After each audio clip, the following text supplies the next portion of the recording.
Kuya Jesus, gawin mo kaming tapat mong mga saksi tulad ng mga apostol.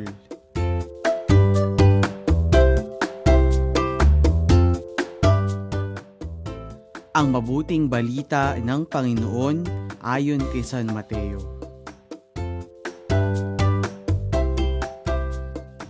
Noong panahong iyon, dumating si Jesus sa lupain ng Cesarea ng Filipos. Tinanong niya ang kanyang mga alagad, sino raw ang anak ng tao ayon sa mga tao? At sumagot sila, ang sabi po ng ilan ay si Juan Bautista kayo. Sabi naman ng iba, si Elias kayo. At may nagsasabi pang si Jeremias kayo o isa sa mga propeta. Kayo naman, ano ang sabi ninyo?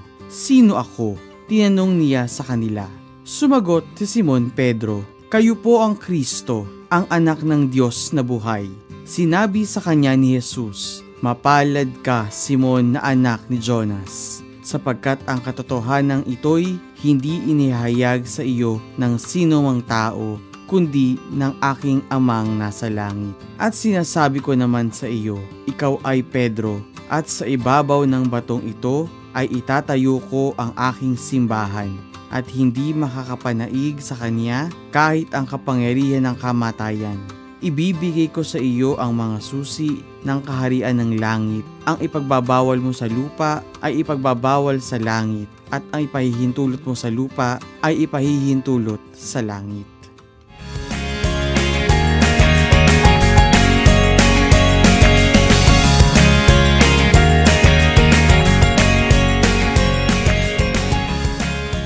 Mga bata, sa ating ebanghelyo, tinanong ni Kuya Jesus ang mga alagad kung ano ang sinasabi ng mga tao at sila rin kung sino siya para sa kanila.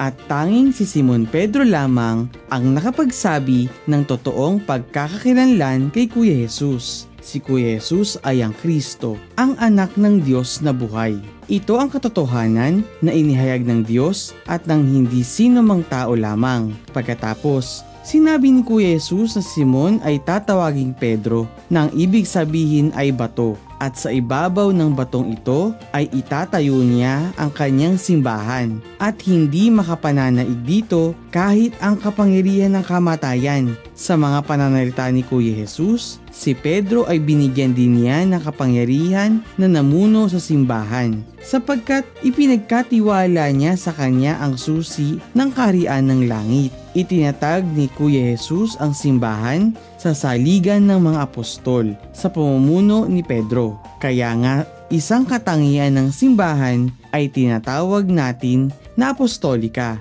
Ang simbahan ay apostolika sapagkat mula noon at ngayon ay nakatayo sa patibayan ng mga apostol sa piling saksi at sinugo para sa misyon ni Kristo. Iniingatan at itinuturo sa bisa ng Espiritu Santo na nananahan sa Kanya ang aral na narinig ng mga apostol at patuloy pang tinuturuan. Pinagiging banal at pinamumunuan ng mga apostol sa tulong ng kanilang mga kahalili, ang kapulungan ng mga obispo, katuwang ang mga pari, kasama ng kahalili ni Pedro at kataas-taasang pastol ng simbahan, ang Santo Papa. Mga bata, sa araw na ito, ipinagdiriwang natin ang dakilang kapistahan ni San Pedro at San Pablo, mga masisigasig na apostol ni Kristo. Kung titignan natin ang mga imahe nila, makikita natin ni San Pedro ay may hawak na susi bilang simbolo ng pagbibigay sa kanya ni Kuya Jesus ng mga susi sa kaharian ng langit.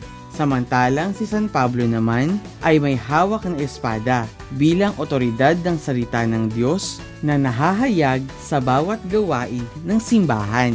Kapwa silang inatasan ni Kristo upang maging mga pastol ng simbahan.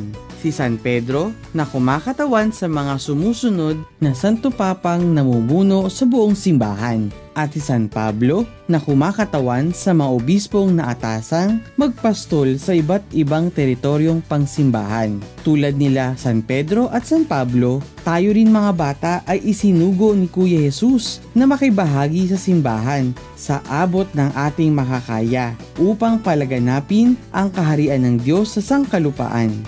sapagkat ang simbahan ay sinugo ni Kristo, kaya't ang mga kasapi, bagamat magkaiba sa mga paraan, ay may bahagi sa pagsugong ito.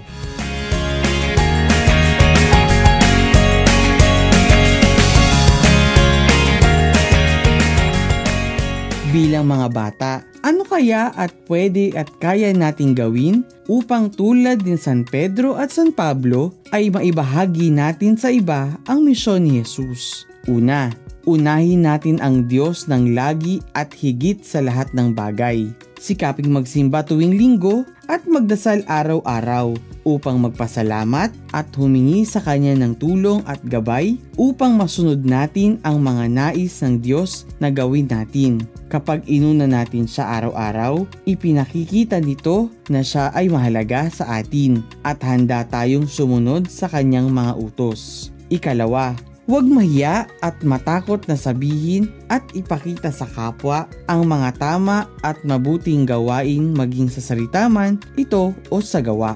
Gaya ng mga apostol, bagamat sila'y may takot sa kanilang mga puso, ay sinikap pa rin nilang gawin ang mga bagay na nais ng Diyos na gawin nila.